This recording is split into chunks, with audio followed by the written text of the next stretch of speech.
तो यहाँ पे हमें एक स्टूडेंट के डिफरेंट सब्जेक्ट्स के मार्क्स दिए गए हैं जो कुछ इस तरह से हैं। इंग्लिश में उसने स्कोर किया है 35, कंप्यूटर में किया है 40, साइंस में किया है 45 एंड मैथ्स में किया है 60 का।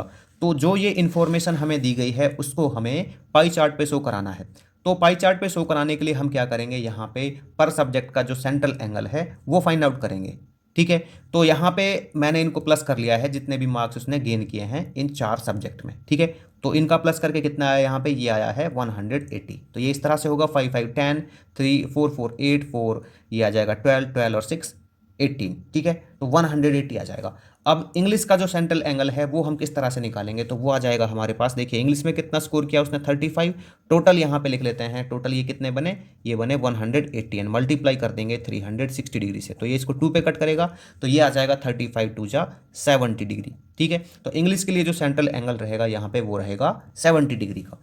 कंप्यूटर के लिए कितना रहेगा, ये रहेगा 40, इसमें 40 का स्कोर किया है उसने, तो 40 अपॉन के 180 मल्टीप्लाई 360, तो ये 2 पे कट करेगा एंड ये 40 2 जा 80 डिग्री हो जाएगा। ठीक है, अब यहाँ पे साइंस के लिए 45 स्कोर किए हैं उसने साइंस में, 45 अपॉन 180 मल्टीप्लाई 360, इसको 2 पे कट करेगा तो ये आ जाएगा 90 डिग्री। इसी तरह से मैथ्स के लिए लेते हैं हम। यहाँ पे मैथ्स में स्कोर किया है 60 का एंड टोटल है यहाँ पे ये 180 एंड मल्टीप्लाई 360, तो 182 जा हो जाएगा ये। ठीक है, तो 62 जा जाएगा 120 डिग्री। अब क्या करेंगे, यहाँ पे जो ये सेंट्रल एंगल है इनको हम इस पे शो करा देते हैं। तो यहाँ पे मैंने जो ये सर्कल है ये पहले से ही ड्रॉ कर लिया है और इसकी जो रेडियस है वो ले ली है।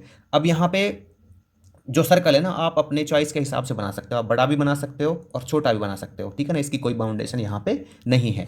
और ये जो आप रेडियस लोगे ये यहाँ पे ऐसे ले सकते हो, ऐसे भी ले सकते हो, इधर से भी ले सकते हो, कहीं से भी आप ले सकते हो इसको।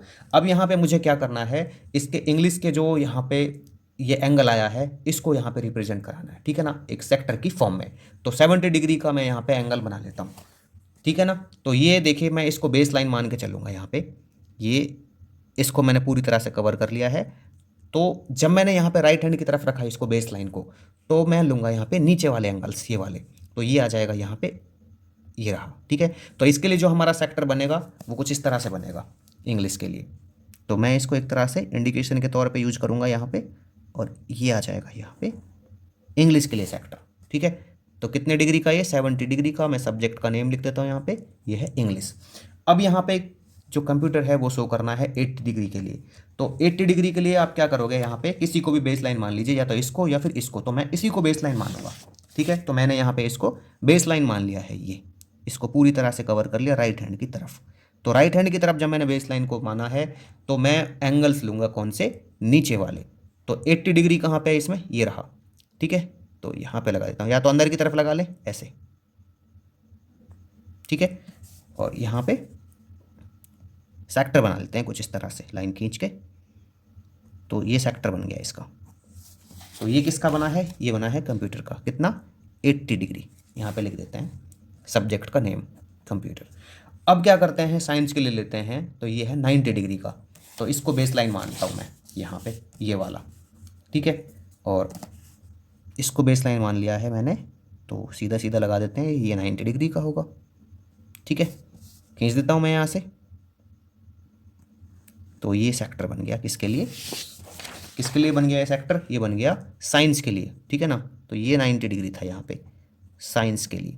और बचा हुआ जो 120 डिग्री है, ये वाला पार्ट 120 डिग्री, तो ये किसके लिए होगा, ये होगा मैथ्स के लिए। तो यहाँ पे मैं लिख देता हूँ मैथ्स। तो इस तरह से जो ये इन्फॉर्मेशन है इसको हमने पाई चार्ट पे रिप्रेजेंट करा दिया है।